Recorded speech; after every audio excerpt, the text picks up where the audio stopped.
Hi, everyone. Thank you so much for joining. We are all tour guides that have been giving tours this summer, and we're going to be talking about our favorite parts about Amherst. So a little bit about myself. My name is Lucela, and I am a rising sophomore, class of 2023. I'm from Lynn, Massachusetts, and I am a prospective Spanish and anthropology major. Hi, everyone. Welcome. My name is Diego. I'm a rising junior at Amherst, originally from Boston, Massachusetts. I'm a double major in history and computer science. I'm also a tour guide during the academic year, and I'm also on the men's club rugby team. Hello, my name is Alexa, and I'm also a rising sophomore, so I'm class 2023. I don't know what I want to major in yet. Maybe biology, maybe psychology, maybe Asian civilizations. I'm not sure. But I am on the pre-med track, and some stuff that I do outside of academics is I'm part of the equestrian club. Hey everyone, I'm Blake, also Amherst College Class 2023, rising sophomore. I'm a prospective Asian languages and civilizations major with a specialism in Japanese and an econ major as well. As you might be able to tell, I'm an international student and I'm coming at you live today from North Yorkshire in the UK. Oh, hey guys, I'm Fiona. I'm also a rising sophomore. I'm originally from Princeton, New Jersey, and like Blake, I'm also a prospective econ and Asian language and civilization double major. On campus, I'm involved in our music programs, and like Diego, I'm also part of our student tour guides. So that's about all of us. I guess most of us are all rising sophomores, so we just made the transition to college life, except for Diego. Sorry for leaving you out. And I was just wondering, like, how you guys made Amherst your community and a second home. I feel like everyone definitely had like a very different experience, but at least for me, like before the admitted students weekend, I didn't get to visit Amherst at all, and I didn't know where Amherst is exactly, and it was really scary because I was just imagining a small college in the middle of nowhere. But during admitted students weekend, I was finally able to visit the physical campus, and I was really happy to see that we have so many nice towns and malls around us, so we're not in the middle of nowhere. And basically our college is in the middle of Amherst town, which is a really nice college town.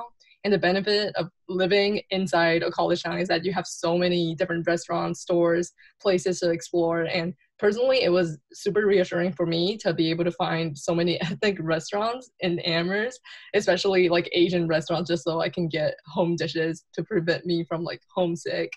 And I'm originally from Princeton, New Jersey, which is also a pretty small college town and feels really similar to Amherst. So those all really made it feel a lot like home for me and made the transition a lot smoother. I actually had the opposite sort of experience. So I'm from New York City, and I was born in the city. I was raised in the city. I am pretty sure I'm going to stay in the city for the rest of my life. So I really wanted to go to college that was a little outside my comfort zone, outside and get a different sort of environment. So I knew I didn't want to be really in the middle of nowhere where it was just a campus and nothing else was around. I am comforted that Amherst does have a nice, cool town where you can go out and eat, you can go out and get little stuff, go to museums and movies. And so that made me feel good, and just to know that there's stuff outside of campus for students to do. And the other thing was that I was really impressed by how pretty the campus was and how involved in nature it was. There's a cool forest, there are lakes nearby, fresh air and wide open spaces isn't really a thing at New York City. So I was really happy about that. But even though it's a different sort of environment, it's a small town instead of a big city, it's really the people that made me feel really at home and made me feel welcome, especially because Amherst does so many activities when you first come in for orientation and for your first year, to help build those relationships and build a foundation. So those first year experiences were really great for me. I know for one of my best first year experiences was the LEAP trip. I went off campus, and I know Diego also went off campus. How was your LEAP trip? Yeah, so absolutely for me as well. I think being around other people at Amherst who were going through a sort of similar experience in this very new place all together did help it feel a lot more like home very quickly. So my LEAP trip, as you said, was called Taking the Leap. So we went hiking on various hiking trails throughout like the Pioneer Valley region, which is the general geographic area around Amherst. And I was skeptical at first. I'll admit, I thought it was going to be one of those things with like adults telling you, "Oh, get off your devices, get out into nature" at the end of summer. So I was definitely skeptical at first, but it ended up being much more like, because we were all first years in an environment in Amherst that was very new to all of us, but also getting out into nature on these trails that were completely unfamiliar to any of us, with like nature and sights that would just blow your mind. Getting out of our comfort zones physically in that regard helped us to get out of our comfort zones mentally and emotionally as well. And I think we were able to, because of that, we were able to develop much deeper bonds and relationships with other students. I think about probably 30 students in my LEAP trip, that we all grew very, very close, very, very quickly, even in just the sort of 3-day span, much more so because of this experience than we would have just from 3 days of hanging around campus. So yeah, absolutely. The LEAP trip and the experiences in that really made Amherst feel like a much more natural place for me to be. I actually had the opposite experience. I actually stayed on campus for my LEAP trip, and I think Fiona did as well. But I went to an arts LEAP trip, and we did a couple of community building activities and like theater activities and stuff like that. And it was really nice. We would just go to the dance studio and do a couple things together. We did a lot of reflective activities, and at the end we had sort of an open mic night to perform like poems and songs and people playing instruments. So I feel like even if you did stay on campus, there was still so much to offer where you can build community with the people around you, other than the people you had just spent so much time with in your orientation groups. The LEAP trip happens on the weekend right after that week. So you have another group of people that you can sort of get to meet and lean on before going into your first week of classes. So I think the LEAP trips are great regardless of on campus or not. It's a great time to just meet more people in your class. Absolutely. My LEAP trip was called Green Buildings, and we basically looked at some green architecture around the Pioneer Valley. Really cool, and really got to know my classmates very well. I really enjoyed it. I think, as well as part of the first year experience that many students have, I think we also have what's called a freshman seminar at Amherst. So pretty much after you come back from your LEAP trip, you're straight into classes, and your freshman seminar is essentially a class with the people you took your LEAP trip with, so you still get to build up those relationships. It's essentially a writing class taught by the college. The college knows that everyone's coming in from different parts of the world, of schools, etc., and really wants to make sure that you're in sort of immersed, I guess, is a good way to say, in college writing styles and techniques as soon as you get here. Like they're treating you like a legitimate academic, which I think is amazing. A little bit about mine in particular, I really loved it. Taught by the amazing Professor Inger. If you guys are interested in Middle Eastern history, like, I really would recommend taking a class with her. But the class itself was called Progress, and we essentially looked at different like authors and sort of contextualized different views and attitudes towards progress. So like from Marxian perspective, like a Native American one, like I guess a traditional Western liberal one. And it was a really interesting way to sort of start engaging at Amherst and look at things through like a multidimensional liberal arts lens.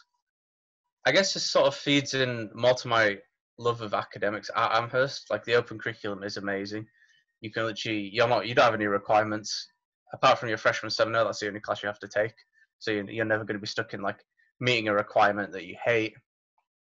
At Amherst, I decided to take up Japanese. Obviously, now you know that I'm a Asian languages and civilizations major, so probably wouldn't have been. Or in fact, I wouldn't have been without the open curriculum. So I guess that's a really good example of what you can do with it. But just because of the flexibility you're given and the choice and ability to explore and develop interests, like you can literally start from the bottom. So like I came into Amherst with no prior experience of Japanese. I've worked my way up through like the intro, very basic intro class. Because we have such a well-resourced school, like we have a lot of office hours. As professors at Amherst, for you guys not familiar with the terminology, have to put they're required to put on so many hours for students, but like every professor has more hours open to students and like office hours available than more than they're required to by contract. And you can really get a very personalized education here. Like the classes are small and the professors have always got time for you. Like I love Japanese department; they're amazing. If you're at least interested in it a little bit. Like the intro class is there for everyone to take, and I really would recommend it. But I know, particularly in academics, like I'm interested to hear what you guys, what experiences you've had, because like I know that like we're just so broad. Like I think it's hard to know about them all and experience them all. We're literally that widely funded. Yeah, I would definitely echo what Blake said about the open curriculum, since we really have no required core classes, so you can really focus on what you're interested in. You still have a lot of space to explore new things. So for me, I am also a double major like Blake, but I'm still able to take classes that are completely irrelevant to my majors that is just of my interest. So for me, I played flute in high school, but I stopped junior year since I was busy with all the college applications and everything. And when you stop playing an instrument, you just no longer can play the instrument anymore. But during my first semester here at Amherst, one of my upperclassmen friend who was really involved in the music department told me that you can take private one-on-one lessons here with a scholarship. So basically, if you're on any sort of financial aid from Amherst College, you can apply for a music scholarship that will cover the cost of private one-on-one lessons for all 4 years. And the only requirements they have, I guess, are you have to take it for credit. So all these lessons are half credit, and you have to take one music course your freshman year. So it really doesn't take that much. And I really appreciate opportunities like this to be able to learn a new thing from scratch, like what Blake said about Japanese.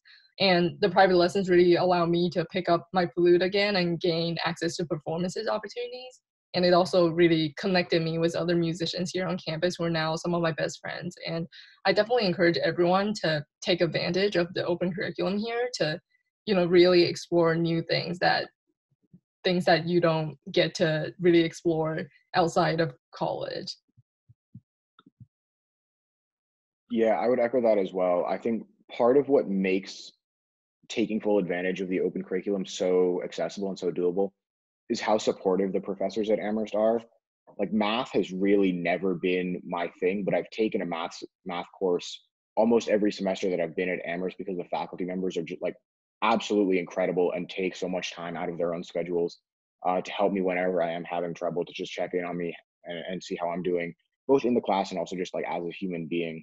And so I think taking advantage of like the office hours that Blake was talking about that every professor has several times a week is really just invaluable in terms of the relationships that you develop. Because we're such a small school, you can get very close to your professors, and you'll get so much more out of the class by having that sort of rapport, but also you can start to develop like professional connections because they know people in their industries that they can put you in touch with for internships and even like full-time jobs after college. You can develop opportunities even for during the academic year, during your summers, like research on campus, which I know is a really popular thing for students to do throughout the 4 years in all academic departments, not just like the hard sciences. And that was actually something that I've been able to take advantage of because of these relationships with faculty members. One of my professors for a course I took over the inner term between the fall and spring semesters put me in touch with an economics professor who was looking for someone with skill in a particular piece of software that I had experience with, just because me and the professor who put us in touch had this relationship, and he was able to connect me with that. And so in summary, because of this, I was able to become a history and computer science major working for an economics professor studying meteorology, which are all completely distinct topics. But because I think also it's a credit to the liberal arts, which makes you a much more dynamic thinker, that you can apply lessons learned from history and computer science classes to economics and to meteorology. So I think the professors at Amherst really contribute far more than they're frankly paid to do. And really the Amherst campus wouldn't be the same without them. Yeah, definitely. Aside from professors just being great advisors and really helping you out, there's also really good opportunity for help and resources in the Loeb Center. So for career advising in particular. So like I said, I'm on the pre-med track. And one of the first things that students who are interested in the pre-med track do is have a group introductory meeting just with other pre-med students and at the Loeb Center. And we just talk, we get to know each other, and they give us a general overview about what's required for the pre-med track and why we're interested in the track as a whole. And then we have a one-on-one meeting with Dean Aronson, which is the health professions advisor at the Loeb Center.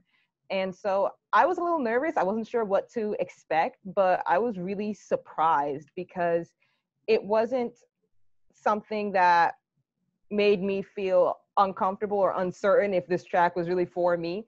He just sat down with me. We asked me questions about myself just to get to know me, but then also made it clear that the track, especially at Amherst, isn't meant to be something that's limiting, isn't meant to be something that you are permanently in forever.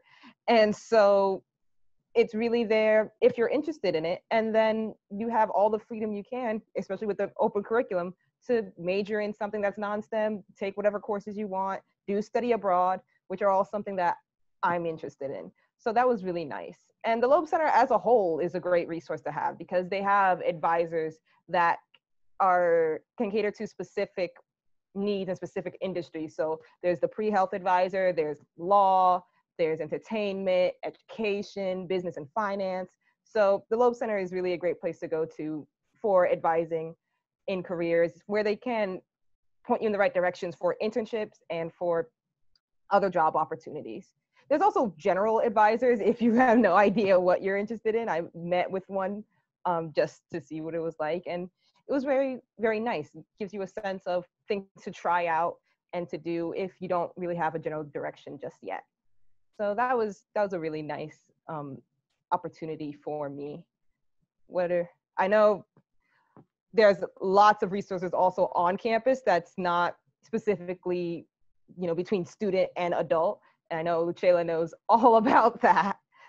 Take it away. Yeah, sure. So I don't know if I mentioned it in the beginning, but I work at the Queer Resource Center, and that's part of the 5 resource centers that are available to students that have student employees in them. So in this building right here, the Keith Campus Center, we have all of our resource centers. So we have the Queer Resource Center for LGBTQ and trans folk. We have the Women and Gender Center. We have the Multicultural Resource Center. We have the Center for International Student Engagement, and we have the Center for Diversity and Student Leadership. And that resource center specifically caters to first generation and low income students, as well as undocumented and DACA students. So whenever I'm not working in the QRC, I always head over to the Center for Diversity and Student Leadership because I feel like I can get a lot of advice. I myself identify as first generation low income, and I just love being in the resource centers in general. These spaces provide, safe spaces for people. You don't have to necessarily identify as queer to be in the Queer Resource Center. It's open to everyone. There are always programs that are organized, and also just open hours from 10 a.m. to 5 p.m. for students to come in and do homework, hang out. There will usually be like music playing or like Netflix on the TV. There are couches to hang out, free snacks, free printing, and free coffee, free tea, and free like sexual health resources. So I think the resource centers are just a great space to hang out and find the things that you need. You don't necessarily have to feel embarrassed. There are always people coming into the resource centers to ask for help, especially because there are student employees there. It might feel a little bit more easy to talk to a student than an adult. So I definitely would recommend checking out the resource centers if you ever get a chance to come onto campus. Yeah, absolutely. Like the resource centers are a really amazing space that Amherst has. Like they're fairly recent, but I think they've really been embraced by students. Students love them. If you guys are ever in Keith, ever on campus, you've got to go see LaChayla in the QRC. Like I think that's an obligation now. Like they're always happy to have people. I guess my biggest experience has been with SICE, though I am pretty active in the CDSL as well. I'm a Michael-John Fellow, which is like a cool careers program run with the CDSL. You can find out more on the Amherst website. But SICE, I guess, is really close to my heart as an international student. I guess many of you guys will have seen in the news like all the different things that are happening for international students, like if things are developing really quickly. I think that SICE being there to sort of help us advise us through how best to approach these things, what we need to do, has been like a godsend and really important for us. The 2 directors of the centre, Hannah and Gabe, are amazing people. Anyone who's sort of interested in issues pertaining like the international student experience should definitely get in touch. But also, I think outside of the sort of professional and legal side, like they put on really cool events throughout the year for not just international students, but for all students. So we had Global Kitchen in November, which was basically loads of students came and started cooking like food from their cultures and countries, which was amazing. Like if you're a foodie, like I really couldn't recommend anything better. And like for students over the holidays as well, it's kind of common that international students stay. So they put on dinners, community events, made it so students didn't really feel isolated being on campus by themselves. Like I know loads of students do end up staying, so Slice is there to support everyone on campus. They're really amazing. Yeah, I definitely agree with what everyone else said. We have a lot of wonderful resources here on campus, and some of them are like run by the college, like the resource centers, which Lucela passionately talked about. But there are also a lot of student organizations that support students. For example, I'm involved in ASA, which is the Asian Student Association. It's one of the affinity groups here on campus. So from my personal experience, I really value the Asian community here at Amherst. It's not like I need to be in the Asian community all the time, but it would be really awkward for me if there's not a space provided for me to interact with other Asian students like me from similar cultures. So I really appreciate that space. And looking back on freshman year, so many of my really the best memories from Amherst come from these ASA events. So the social events like the parties or the weekly meetings really give me the chance to interact with people that I would not have interacted with otherwise, who are now some of my best friends. And even though we're no longer on campus, we still have these online events that provide a space of support for Asian and Asian American community here at Amherst. And ASA is just one of the many wonderful groups and clubs here that support students and provide students with a sense of community here on campus. And I'm just curious to hear you guys if you have any personal experience with that. I know Diego is in one of our club sports, so if you want to talk about your experience, then take it away. Yeah, so my probably biggest time commitment for extracurriculars at Amherst is being on the club rugby team, which although like on its face is very different from like the ASA and many other of these student run support organizations. Rugby has still been an incredibly valuable experience for me in terms of supporting me academically and personally, which you wouldn't really expect from a sport. And if you ask me the day I arrived on the Amherst campus, if I thought I would be speaking this highly of rugby 2 years later, I would have told you were out of your mind. But basically, there was a club fair at the beginning of my first semester where all the student organizations lined up and were trying to talk to the new students, and a couple guys on the rugby teams basically just like yelled and hollered and waved at me until I went over and decided to talk to them a little bit. And after that, basically just started emailing me every day until I relented and showed up to one practice. But at that practice, despite having no clue what I was doing, I had so much fun that I decided to, on a whim, pretty much join rugby at Amherst.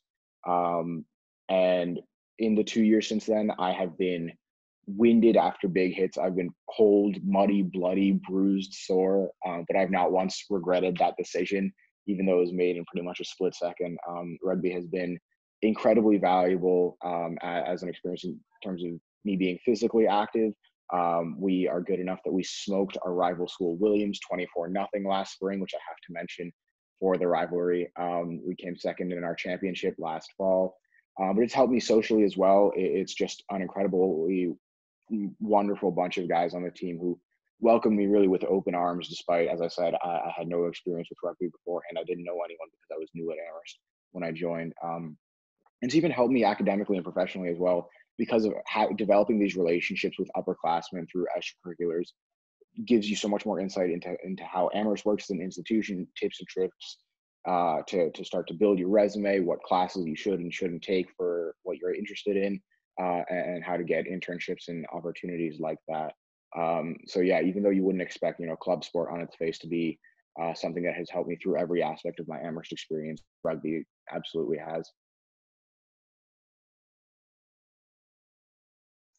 So, unfortunately, I'm looking at the time. I think this is all we've got time for. I hope this gives you guys a well-rounded view of Amherst, some of our experiences. If you're interested in hearing more, like we're going to be in the office all summer, so please get in touch. Likewise, with admissions, are always happy to hear from you guys. And yeah, thanks for tuning in, and hopefully we'll see some of you guys, if not this fall, then maybe the next. So take care.